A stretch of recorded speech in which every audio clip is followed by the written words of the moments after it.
Super Saravana stores.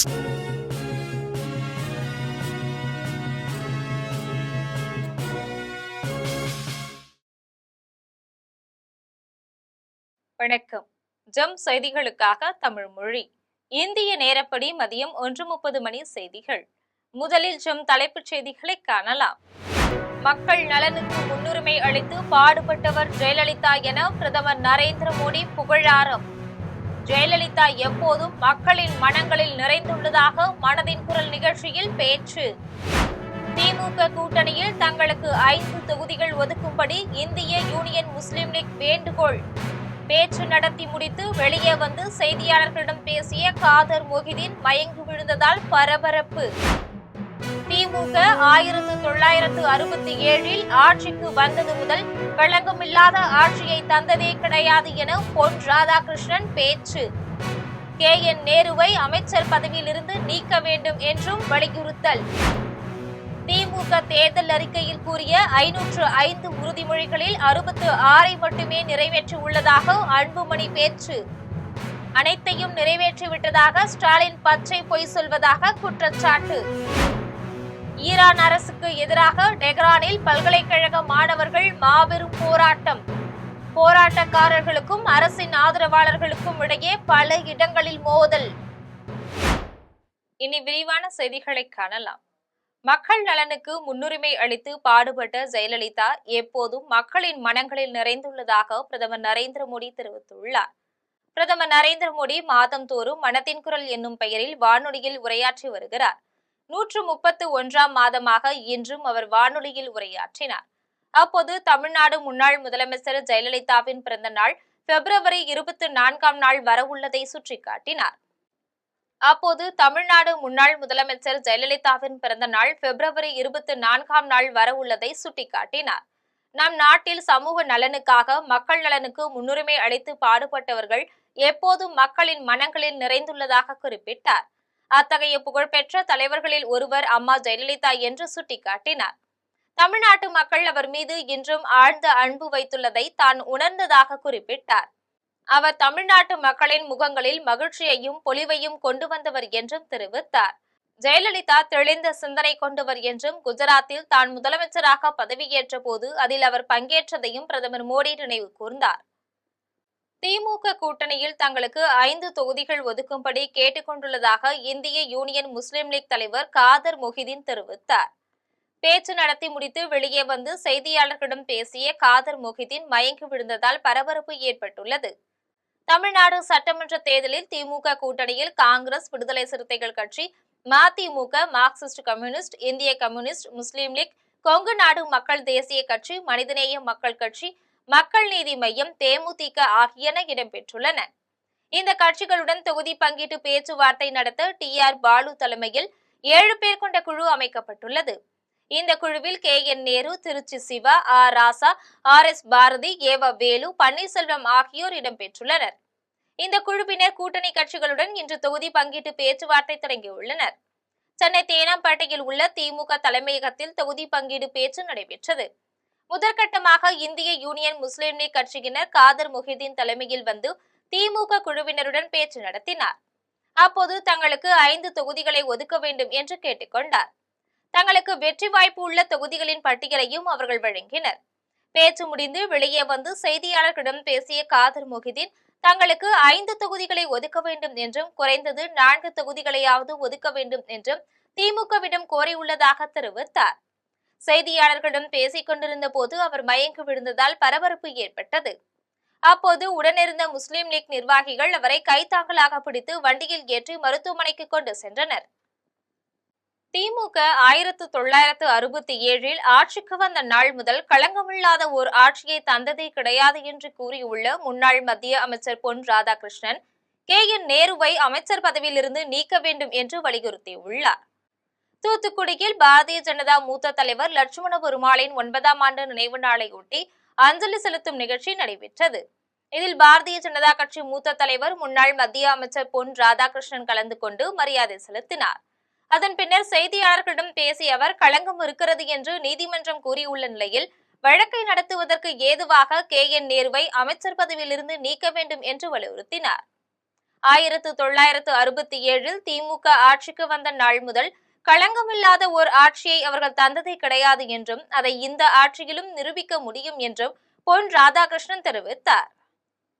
ஒரு தேசிய அடையாளம் எக்காரணத்தை கொண்டும் எந்த நிலையிலும் தமிழகத்தில் நுழையக்கூடாது என்கின்ற மனநிலையோடு இருக்கக்கூடிய அண்ணன் வைகோ அவர்கள் இத்தனை வருஷமாக பாராளுமன்றத்தில் இருந்திருக்காரு.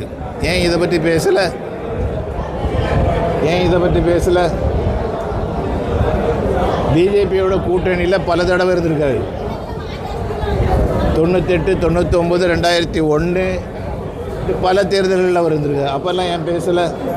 முந்தைய தேர்தலில் திமுக அளித்த 505 உறுதிமொழிகளில் 66 உறுதிமொழிகளை மட்டும்தான் நிறைவேற்றியுள்ளதாகவும், ஆனால் 100 விழுக்காடு நிறைவேற்றிவிட்டதாக ஸ்டாலின் பச்சை பொய் சொல்வதாகவும் பாமக தலைவர் அன்புமணி தெரிவித்துள்ளார். தருமபுரி மாவட்டம் வெள்ளாளப்பட்டி ஊராட்சியில் நாடாளுமன்ற உறுப்பினர் தொகுதி மேம்பாட்டு நிதியிலிருந்து சமுதாய கூடம் கட்டுவதற்கு அன்புமணி 80 லட்சம் ரூபாய் நிதி ஒதுக்கீடு செய்திருந்தார். அதனுடன் ஒன்றிய பொது நிதி, ஒன்றிய கவுன்சிலர் நிதி ஆகியன சேர்த்து 1,14 லட்சம் ரூபாய் மதிப்பில் திருமண மண்டபம், உணவருந்தும் கூடம், சுகாதார வளாகம் ஆகியவை கட்டி முடிக்கப்பட்டது. அதனை அன்புமணி திறந்து வைத்தார்.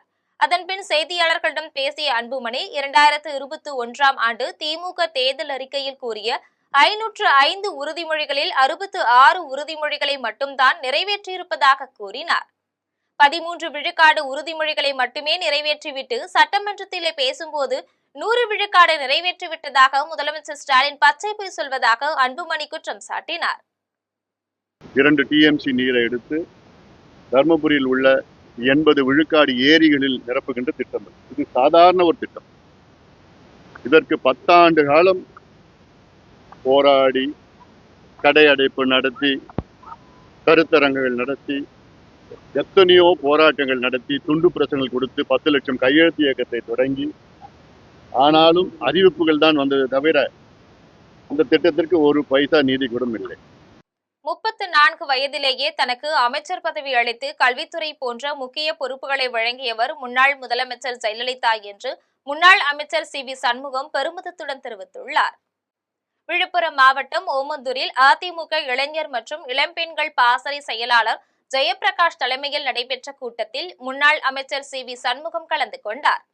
அப்போது கூட்டத்தில் பேசிய அவர், அதிமுக என்பது வெறும் அரசியல் கட்சி மட்டுமல்ல, அது உழைப்பவர்களுக்கான ஒரு பாசறை என்று கூறினார்.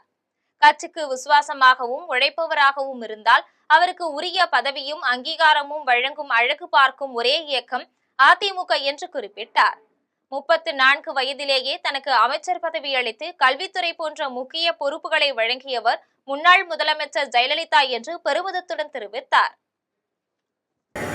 இந்த அதிமுக வரலாற்றில் இப்படிப்பட்ட தோல்வியை நம்ம சந்திச்சது இல்லை. கடுமையான தோல்வி. அம்மாவே தோல்வி அடைஞ்சாங்க. 4 சட்டமன்ற உறுப்பினர் தான் ஜெயிச்சோம். அம்மா தோட்டாங்க. கட்சியில் இருந்த எல்லா அமைச்சர்களும் முன்னாள் அமைச்சரும் போயிட்டாங்க. நெடுஞ்செழியன்லேருந்து, பண்டூர் ராமச்சந்திரன்லேருந்து, கண்ணப்பன்லேருந்து, கூப்பா கிருஷ்ணன்லேருந்து யாரும் இல்லை. எல்லாம் அம்மாவை விட்டுட்டு போயிட்டாங்க. அம்மா சிறையில் அடைச்சிட்டாங்க.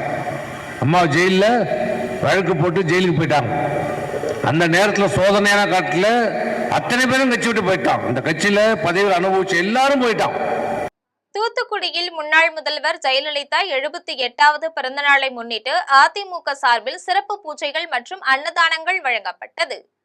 தூத்துக்குடியில் முன்னாள் முதல்வர் ஜெயலலிதா 78வது பிறந்த நாளை முன்னிட்டு உள்ள பாகம்புரியால் உடனரை சங்கர ராமேஸ்வரர் ஆலயத்தில் தமிழகத்தில் 2026இல் மீண்டும் அதிமுக ஆட்சி அமைய வேண்டி சிறப்பு பூஜைகள் நடைபெற்றது.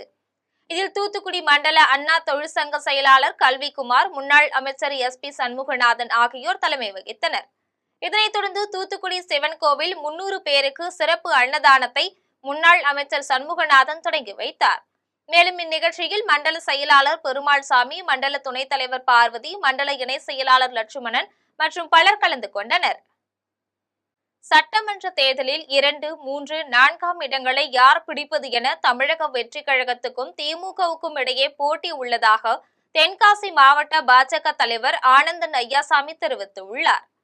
தென்காசி மாவட்டம் சுரண்டையில் பாஜக தலைவர் ஆனந்தன் ஐயாசாமி தலைமையில் மாநில நிர்வாகிகள், மாவட்ட நிர்வாகிகள், மண்டல தலைவர்கள், அணிப்பிரிவு தலைவர்கள், சக்தி கேந்திர பொறுப்பாளர்களின் கூட்டம் நடைபெற்றது. இதில் கோட்ட அமைப்பு பொதுச் செயலாளர் கிருஷ்ணன், மாவட்ட பொதுச் செயலாளர் பாலகுருநாதன், அருள் செல்வன், மாவட்ட பொருளாளர் கோதை மாரியப்பன், தென்காசி நகர தலைவர் சங்கர சுப்பிரமணியன் ஆகியோர் கலந்து கொண்டனர். இந்த கூட்டத்தில் தென்காசி மாவட்டத்திற்கு உட்பட்ட அனைத்து பகுதிகளிலும் தெருமுனை பரப்புரை நடத்துவது என்று முடிவு செய்யப்பட்டது. அதன்பின் பேசிய ஆனந்தன் ஐயாசாமி, சட்டமன்ற தேர்தலில் 2, 3, 4ஆம் இடங்களை யார் பிடிப்பது என தமிழக வெற்றி கழகத்துக்கும் திமுகவிற்கும் இடையேதான் போட்டி என தெரிவித்தார். அனைவரும் ஒன்றாக பிரார்த்திக்கும் ஒரு நிகழ்வாக வருகிற 23ஆம் தேதி மாலை கந்த சஷ்டி கவசம் பாடும் நிகழ்ச்சியானது நடைபெற இருக்கிறது. திருமுனை பிரச்சாரம் பாரதிய ஜனதா கட்சி சார்பாக கூட்டணி கட்சிகளோடு இணைந்து திருமுனை பிரச்சாரம் மிக பலமாக நடந்து கொண்டிருக்கிறது. நம்ம தென்காசி மாவட்டத்திலும் குறைந்தபட்சம் 600 இடங்களில் திருமுனை பிரச்சாரம் அடுத்த 1 வாரங்களில் நடத்தி இந்த ஊழல் ஆட்சி வாக்குறுதி கொடுத்த எந்த வாக்குறுதியும் நிறைவேற்றாத ஒரு ஆட்சியின் அவலங்களை மக்களுக்கு எடுத்துச் சொல்வதற்காக பாரதிய ஜனதா கட்சி சார்பாக செங்கல்பட்டு அருகே தூய்மை பணியாளர் பத்மாவிற்கு தனியார் நிறுவனம் இலவச வீட்டுமனை வழங்கி கௌரவித்தனர். செங்கல்பட்டு மாவட்டம் நெல்லி கிராமத்தில் தனியார் வீட்டுமனையை சேர்ந்த தூய்மை பணியாளர் பத்மா, இவர் சென்னையில் தூய்மை பணியில் ஈடுபட்டிருந்த போது தான் கண்டெடுத்த 45 சவரன் தங்க நகைகளை கண்டெடுத்து நேர்மையுடன் பாண்டி பஜார் காவல் நிலையத்தில் ஒப்படைத்தார். இதற்கு தமிழகம் முழுவதும் பல தரப்பினரும் பாராட்டினர். இவருக்கு நடிகர் ரஜினிகாந்த் தங்கச்சங்கிலியை பரிசாக வழங்கி அவரை பாராட்டினார். இதையடுத்து தனியார் நிறுவனத்தின் உரிமையாளர் வெங்கடேசன் தனது வீட்டுமனை பிரிவில் பத்மாவிற்கு ஒரு இடம் அன்பளிப்பாக வழங்கினார்.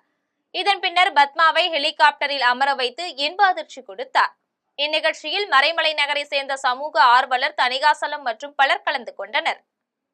பண்ருட்டி அருகே மகளிர் சுய உதவிக் குழுவின் கீழ் செயல்பட்டு வந்த ரேஷன் கடையை கூட்டுறவு சங்க கட்டுப்பாட்டிற்கு மாவட்ட நிர்வாகம் கொண்டு வந்தால் எதிர்ப்பு தெரிவித்து கிராம மக்கள் சாலை மறியல் போராட்டத்தில் ஈடுபட்டனர். கடலூர் மாவட்டம் திருத்துறையூர் கிராமத்தில் உள்ள ரேஷன் கடையை தற்போது கூட்டுறவுத்துறையில் இணைப்பதை அறிந்த கிராம மக்கள் எதிர்ப்பு தெரிவித்து சாலை மறியல் போராட்டத்தில் ஈடுபட்டனர். தகவல் அறிந்து வந்த புதுப்பேட்டை காவல்துறையினர் பண்ருட்டி வட்ட வழங்கல் ராஜலிங்கம் மற்றும் கூட்டுறவுத்துறை அதிகாரிகள் பொதுமக்களிடம் பேச்சுவார்த்தை நடத்தினர். இது தொடர்பாக சமரச பேச்சுவார்த்தை பண்ருட்டி வட்டாட்சியர் அலுவலகத்தில் நடைபெறும் என தெரிவித்ததை அடுத்து போராட்டத்தில் ஈடுபட்ட பொதுமக்கள் அங்கிருந்து கலைந்து சென்றனர். பாமக நிர்வாகி பிரேம்நாத் கல்குவாரிகளை மிரட்டி மாமூல் வசூல் செய்து வருகிறார் என்று வன்னியர் மக்கள் கட்சி நிறுவனர் சக்தி படையாச்சி குற்றம் சாட்டியுள்ளார். கரூரில் வன்னியர் மக்கள் கட்சி நிறுவனர் சக்தி படையாச்சி செய்தியாளர்களை சந்தித்தார். அப்போது முன்பு கரூர் மாவட்ட பாட்டாளி மக்கள் கட்சி மாவட்ட தலைவராக இருந்த பிரேம்நாத் தோகைமலை பகுதியில் கல்குவாரிகளை மிரட்டி மாமூல் வசூல் செய்ததால் தலைமையிலிருந்து கட்சியை விட்டு நீக்கப்பட்டிருந்தார் என்றார். தற்போது அவர் மீண்டும் கட்சியில் இணைந்து மீண்டும் மாமூல் வாங்கும் வேலையை செய்து வருகின்றார் என குற்றம் சாட்டினார். தொடர்ந்து பேசிய அவர் விளக்கம்பாடியில் அவர் வைத்துள்ள சட்டவிரோத கல்குவாரி குறித்து அவரும் அவருடைய பார்ட்னரும் பேசிய ஆடியோ பதிவு தன்னிடம் உள்ளது என்று கூறினார். தற்போது அவர் நல்லவர் போல பேசி வருகிறார் என்றும் பொது பிரச்சனைகளில் சம்பந்தமில்லாமல் ஆஜராகி சமூக சேவை செய்தது போல தங்களை அடையாளப்படுத்திக் கொள்வதுதான் இவருக்கும் முன்னாள் அமைச்சர் MR விஜயபாஸ்கருக்கும் வழக்கம் என்றும் விமர்சித்தார். இன்னும் சில தினங்களில் இவர்கள் சட்டவிரோதமாக பதுக்கி வைத்துள்ள சொத்து விவரங்களை அதிகாரப்பூர்வமாக வெளியிடப் போவதாக தெரிவித்தார். திமுகவினுடைய தற்போதைய மாவட்ட செயலாளர் முன்னாள் அமைச்சர் திரு செந்தில் பாலாஜி அவர்களை பொது நிகழ்வுகளில் பார்த்தாலும், அதிமுகவுடைய மாவட்ட செயலாளர் முன்னாள் அமைச்சர் திரு MR பாஸ்கர் அவர்களை பொது வழியிலே பார்த்தாலும் கொஞ்சம் கூட அரசியல் நாகரிகம் இல்லாமல் மாமா என்று சொல்லி அவர்களை அரவணைத்துக் கொண்டு தன்னை அடையாளப்படுத்திக் கொண்டு தன் பொருளாதாரத்தை வளர்த்துவதற்காக அவர் எப்படியெல்லாம் நடித்துக் கொண்டிருக்கார் என்பது அனைவருக்குமே தெரியும்.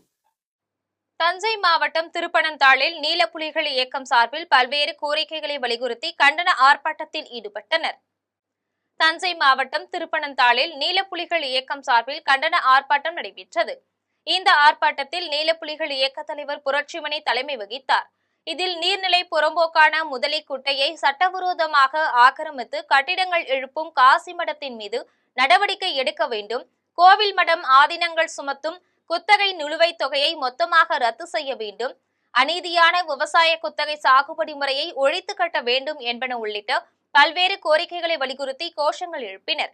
இந்நிகழ்வில் 200க்கும் மேற்பட்ட பெண்கள் மற்றும் பொதுமக்கள் கலந்து கொண்டனர். அந்த நிலத்தை மீட்டு நிலமற்ற மக்களிடம் வழங்க வேண்டும். குத்தகை பாக்கி என்ற பெயரில் லட்சக்கணக்கான ரூபாயை விவசாயிகளுக்கு அது நீதிமன்றம் மூலம் அனுப்புகிறது. உடனடியாக நிலுவைத் தொகை அத்தனையும் அரசு தள்ளுபடி செய்ய வேண்டும்.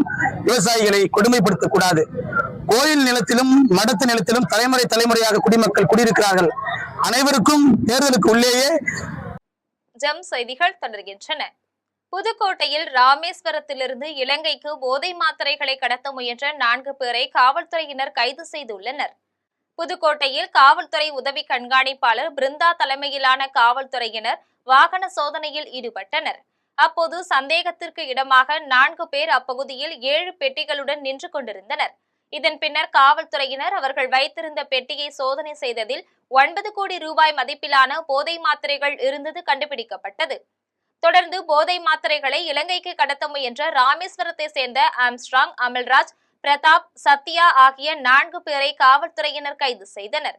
இது தொடர்பாக மாவட்ட காவல் கண்காணிப்பாளர் அபிஷேக் குப்தா செய்தியாளர்களிடம் பேசிய போது, சம்பந்தப்பட்ட 4 பேருக்கு போதை மாத்திரை எங்கிருந்து வந்தது என்பதை கண்டறிய 2 தனிப்படைகள் அமைக்கப்பட்டுள்ளது என்று தெரிவித்தார். பொதுமக்கள் இதுபோன்ற போதை மாத்திரைகள் கடத்தல் விற்பனை குறித்து தெரிய வந்தால் உடனடியாக காவல்துறைக்கு தகவல் தெரிவிக்க வேண்டும் என்று வலியுறுத்தினார். இது நம்ம கைது செஞ்சிருக்கோம். இது போதைப் பொருட்கள் மொத்தமாகவே ஸ்ரீலங்கா கொண்டு போகிறது மாதிரி அவங்க பிளான் வச்சுட்டு இருந்தாங்க. அவங்கள இப்போ ஏற்கனவே இந்த மாதிரி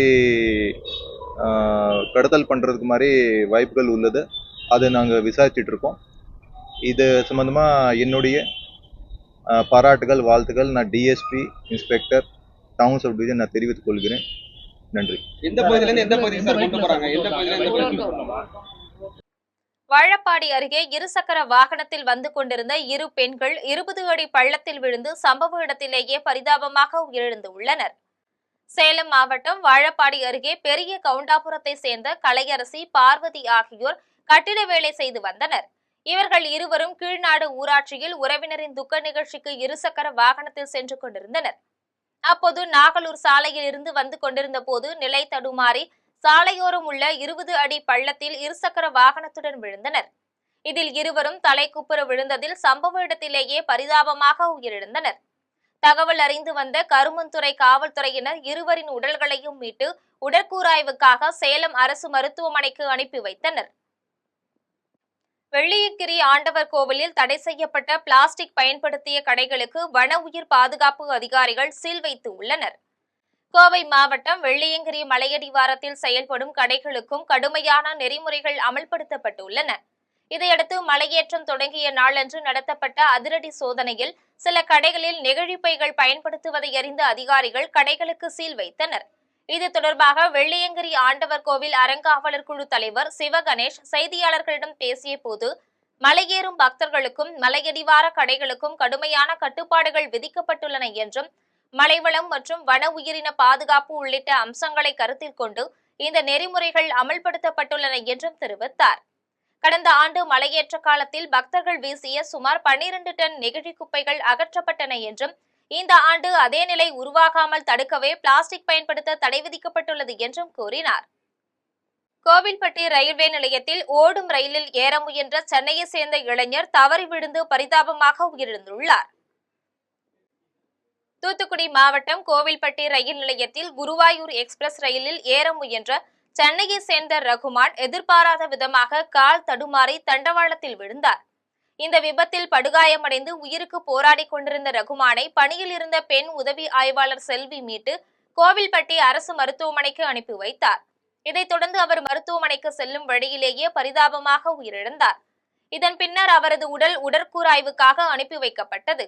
இதையடுத்து தூத்துக்குடி ரயில்வே காவல்துறை உதவி ஆய்வாளர் மகா கிருஷ்ணன் வழக்கு பதிவு செய்து விசாரணை மேற்கொண்டு வருகிறார். கந்தன்சாவடியில் அதிமுக சார்பில் அனுமதி இல்லாமல் வைத்த விளம்பர பேனரை அகற்றும்படி சென்னை மாநகராட்சி அதிகாரிகள் வலியுறுத்திய நிலையில் அதிமுகவினர் கடும் வாக்குவாதத்தில் ஈடுபட்டனர். சென்னை கந்தன்சாவடியில் அனுமதி இல்லாமல் அதிமுக சார்பில் வைக்கப்பட்ட விளம்பர பேனரை அகற்றும்படி சென்னை மாநகராட்சி அதிகாரிகளுக்கும் அதிமுக நிர்வாகிகளுக்கும் இடையே கடும் வாக்குவாதம் ஏற்பட்டது.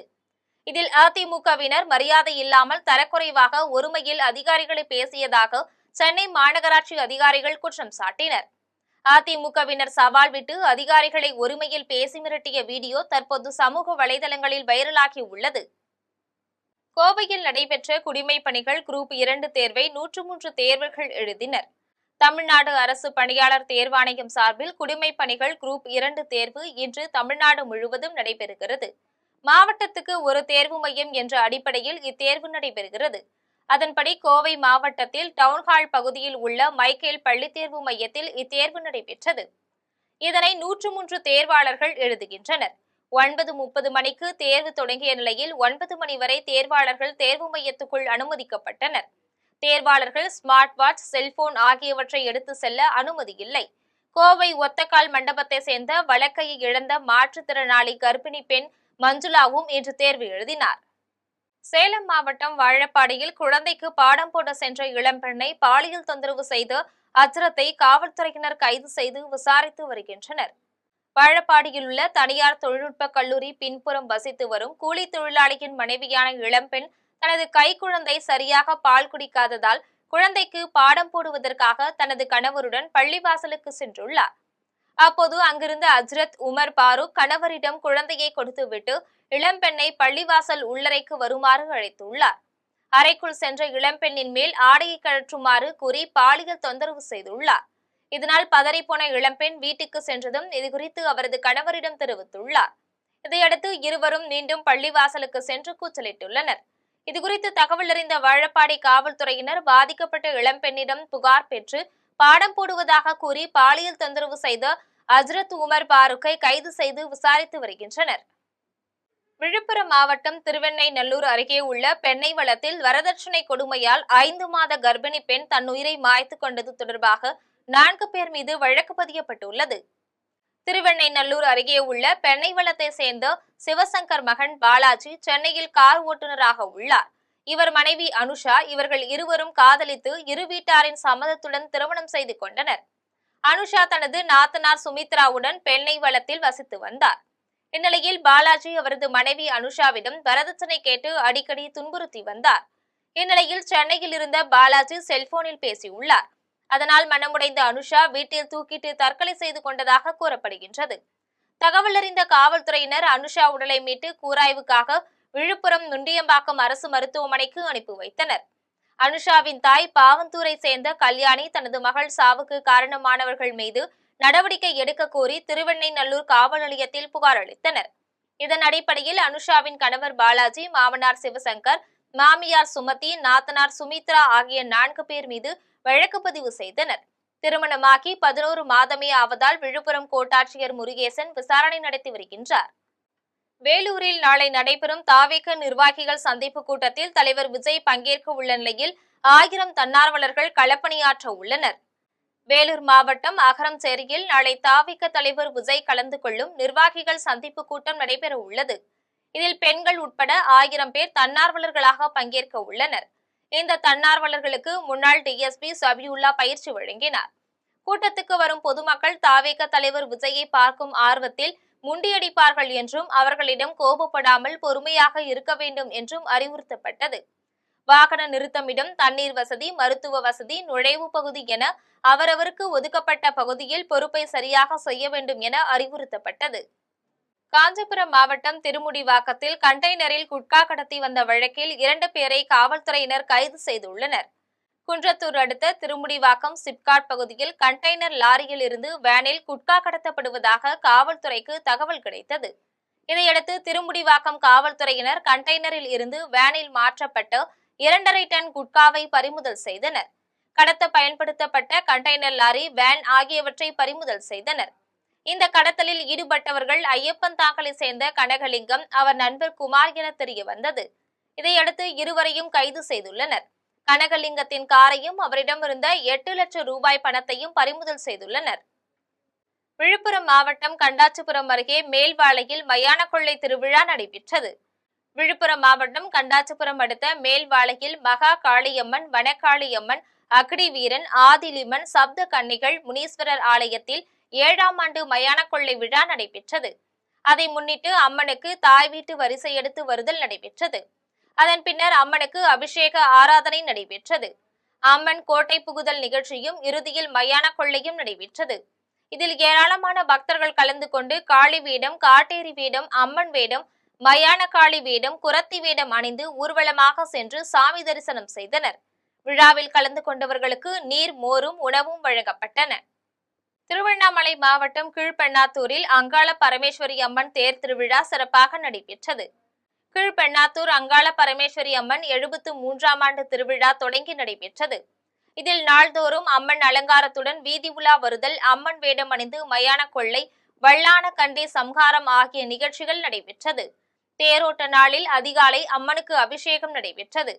பின்பு பொதுமக்கள் பொங்கல் வைத்தனர். பின்பு கரகாட்டம், கட்டைக்கால் ஆட்டம், நாட்டுப்புற நடனம், வேடம் அணிந்த கலை நிகழ்ச்சி நடைபெற்றது. அதைத் தொடர்ந்து அங்காள பரமேஸ்வரி அம்மன் தேரில் அமர்ந்து முக்கிய மாட வீதிகளில் உலா வந்தார். இதில் ஏராளமான பக்தர்கள் கலந்து கொண்டு வடம் பிடித்து தேர் இழுத்து சாமி தரிசனம் செய்தனர். புதுக்கோட்டை மாவட்டம் கந்தர்வக்கோட்டை அருகே தச்சங்குறிச்சியில் ஜல்லிக்கட்டு போட்டி நடத்த முகூர்த்த கால் நாட்டப்பட்டது. புதுக்கோட்டை மாவட்டம் கந்தர்வக்கோட்டை அருகே தச்சங்குறிச்சியில் பிப்ரவரி 27ஆம் நாள் ஜல்லிக்கட்டு போட்டி நடத்த ஊர் மக்கள் திட்டமிட்டு உள்ளனர். இதற்காக அனுமதி கேட்டு மாவட்ட ஆட்சியர், கோட்டாட்சியர், வட்டாட்சியர், காவல்துறையினர் ஆகியோரிடம் மனு கொடுத்து உள்ளனர். இந்நிலையில் ஜல்லிக்கட்டு போட்டி நடத்துவதற்கு முகூர்த்த கால் நடும் விழா நடைபெற்றது. ஊர் தலைவர்கள், இளைஞர்கள், அனைத்து சமுதாய மக்கள் முன்னிலையில் முகூர்த்த கால் நட்டனர். அதனைத் தொடர்ந்து வாடிவாசல் அமைத்தல், விழா மேடை அமைத்தல் ஆகியவற்றில் விழா குழுவினர் தீவிரம் காட்டி வருகின்றனர். போனை ஓரம் வை, கிரவுண்ட்ல காலவை என்னும் வாசகத்துடன் சிறு வயதினிலே குழந்தைகளுக்கு விளையாட்டின் மீது ஆர்வத்தை ஏற்படுத்தும் வகையில் தஞ்சாவூரில் மாரத்தான் போட்டி நடைபெற்றது. குழந்தைகள் செல்போன் பயன்படுத்துவதை தவிர்த்து விளையாட்டில் ஈடுபட வேண்டும் என்ற விழிப்புணர்வு ஏற்படுத்தும் வகையில் தஞ்சாவூர் ரோட்டரி சங்கம் லாங்பாலா நிறுவனத்துடன் இணைந்து குழந்தைகளுக்கான மாரத்தான் போட்டிகளை நடத்தியது. 2 பிரிவுகளாக நடத்தப்பட்ட போட்டிகளை மாநகராட்சி மேயர் சன் ராமநாதன், டாக்டர் சிவகுமார் ஆகியோர் தொடங்கி வைத்தனர். 300க்கும் மேற்பட்ட குழந்தைகள் கலந்து கொண்ட போட்டியில் வெற்றி பெற்றவர்களுக்கு கோப்பைகளும் சான்றிதழ்களும் பரிசுகளும் வழங்கப்பட்டன. இனி வருவது திரையுலக செய்தி. டிராகன் படத்தின் 2ஆம் பாகம் விரைவில் வெளியாகும் என்று நடிகர் பிரதீப் ரங்கநாதன் தெரிவித்துள்ளார். நடிகர் பிரதீப் ரங்கநாதன் நடித்த டிராகன் திரைப்படம் மாபெரும் வெற்றியை பெற்று 100 கோடி ரூபாய் வசூலை கடந்து சாதனை படைத்தது. இதைத் தொடர்ந்து டிராகன் படம் வெளியாகி ஓராண்டு நிறைவடைந்துள்ள நிலையில் டிராகன் 2 பட அப்டேட்டை பிரதீப் ரங்கநாதன் தனது சமூக வலைதள பக்கத்தில் விரைவில் 2ஆம் பாகம் வெளியாகும் என்று தெரிவித்துள்ளார். இதையடுத்து டிராகன் பட இயக்குனர் அஸ்வத் மாரிமுத்து தனது சமூக வலைதள பதிவில் டிராகன் வெளியாகி ஓராண்டு நிறைவடைந்துள்ளது என்றும் பிரதீப் ரங்கநாதனுடன் பணியாற்றியது சிறப்பாக இருந்தது என்றும் தெரிவித்தார்.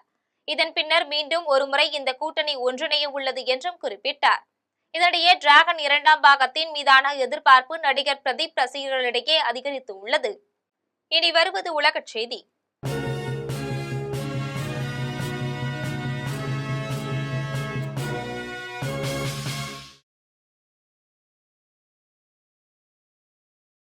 பாகிஸ்தான் ராணுவம் நடத்திய வான்வழி தாக்குதலில் ஆப்கான் பயங்கரவாதிகள் 20 பேர் உயிரிழந்து உள்ளனர்.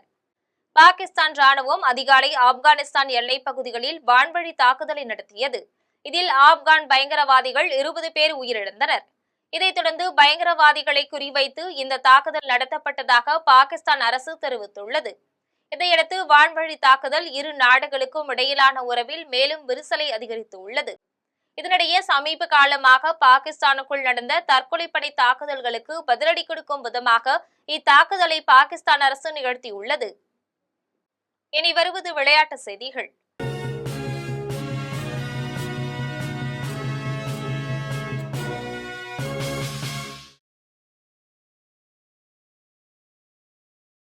பெங்களூருவில் நடைபெற்ற ITF டென்னிஸ் தொடரின் பெண்களுக்கான ஒற்றையர் பிரிவு ஆட்டத்தில் இந்தியாவின் வைஷ்ணவி அக்தர் தாய்லாந்தின் லான்லனா தரருதியை வீழ்த்தி இறுதிப் போட்டிக்குள் நுழைந்துள்ளார். பெங்களூருவில் பெண்களுக்கான ITF டென்னிஸ் தொடர் நடைபெறுகிறது. இதில் ஒற்றையர் பிரிவு அரையிறுதி சுற்றில் இந்தியாவின் வைஷ்ணவி தாய்லாந்தின் லான்லனா தராருதியை விளையாடினார். இப்போட்டியில் தொடக்கம் முதலே சிறப்பாக விளையாடிய வைஷ்ணவி அக்தர் 2-0 என்ற நேர் செட் கணக்கில் வெற்றி பெற்று இறுதிப் போட்டிக்குள் நுழைந்தார். இதைத் தொடர்ந்து இறுதிப் போட்டியில் ஜெர்மனியின் ஹன்னேவுடன் விளையாட உள்ளார். மீண்டும் தலைப்புச் செய்திகள். மக்கள் நலனுக்கு முன்னுரிமை அளித்து பாடுபட்டவர் ஜெயலலிதா என பிரதமர் நரேந்திர மோடி புகழாரம். ஜெயலலிதா எப்போதும் மக்களின் மனங்களில் நிறைந்துள்ளதாக மனதின் குரல் நிகழ்ச்சியில் பேச்சு. திமுக கூட்டணியில் தங்களுக்கு 5 தொகுதிகள் ஒதுக்கும்படி இந்திய யூனியன் முஸ்லிம் லீக் வேண்டுகோள். பேச்சு நடத்தி முடித்து வெளியே வந்து செய்தியாளர்களிடம் பேசிய காதர் மொஹிதீன் மயங்கி விழுந்ததால் பரபரப்பு. திமுக 1967இல் ஆட்சிக்கு வந்தது முதல் களங்கமில்லாத ஆட்சியை தந்ததே கிடையாது என பொன் ராதாகிருஷ்ணன் பேச்சு. KN நேருவை அமைச்சர் பதவியிலிருந்து நீக்க வேண்டும் என்றும் வலியுறுத்தல். திமுக தேர்தல் அறிக்கையில் கூறிய 505 உறுதிமொழிகளில் 66 மட்டுமே நிறைவேற்றியுள்ளதாக அன்புமணி பேச்சு. அனைத்தையும் நிறைவேற்றிவிட்டதாக ஸ்டாலின் பச்சை பொய் சொல்வதாக குற்றச்சாட்டு. ஈரான் அரசுக்கு எதிராக டெஹ்ரானில் பல்கலைக்கழக மாணவர்கள் மாபெரும் போராட்டம். போராட்டக்காரர்களுக்கும் அரசின் ஆதரவாளர்களுக்கும் இடையே பல இடங்களில் மோதல். இத்துடன் ஜெம் செய்திகள் நிறைவடைகின்றன. மீண்டும் ஜெம் செய்திகள் மாலை 6 மணிக்கு. உடனுக்குடன் செய்திகளை காண gemlive.tv என்ற இணையதளத்தில் இணைந்திருங்கள். நன்றி, வணக்கம்.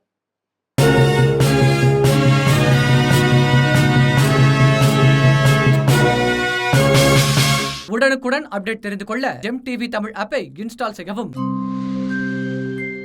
அன்பை கொடுங்கள், ஆடை கொடுங்கள், ரமலான் பெருநாள். Super Saravana stores.